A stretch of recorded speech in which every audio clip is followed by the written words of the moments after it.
বলা হয়েছে যে আরাবুল ইসলামকে অবিলম্বে প্রার্থী তালিকা থেকে বাদ দিতে হবে। স্পষ্ট করে জানালেন সিপিএম। এছাড়াও ভোটের স্বার্থে ধৈর্য ধরতে বলছেন এবং আপনাদের দুটো সিট, সেই দুটো সিটেও বামফ্রন্ট প্রার্থী দিয়ে দিয়েছে, কি বলবেন? দেখুন, কোথায় কি প্রার্থী দিয়েছে আমরা সে বিষয়টা আমাদের আলোচনা আছে। আর আরাবুল ইসলাম সাহেবের প্রার্থী বদলে কী বলেছে এখন আমরা জানি না সঠিক। এতটুকু বলবো, আইএসএফ কাকে প্রার্থী করবে না করবে, আইএসএফের রাজনৈতিক এটা ইন্টারনাল পলিসির মধ্যে পড়ছে। আমাদের পলিসি অন্যতম ঠিক করে দিতে পারে না। এছাড়াও আরেকটা কথা বলেছে যে যাকে আমরা পরাস্ত মানে আরাবুলকে নিয়ে যাকে আমরা পরাস্ত করব তাকেই বগল দাওয়া করে করবে, সেটা আমরা মানি না।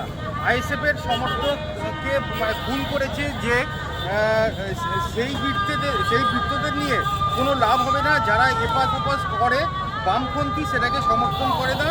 এখানে এটা কোনো ওয়াশিং মেশিন নয়। দেখুন, একটা কথা বলি, আমি আবারও বলছি, আইএসএফের পলিসি নিয়ে অন্য কোনো রাজনৈতিক দল ঠিক করতে পারে না।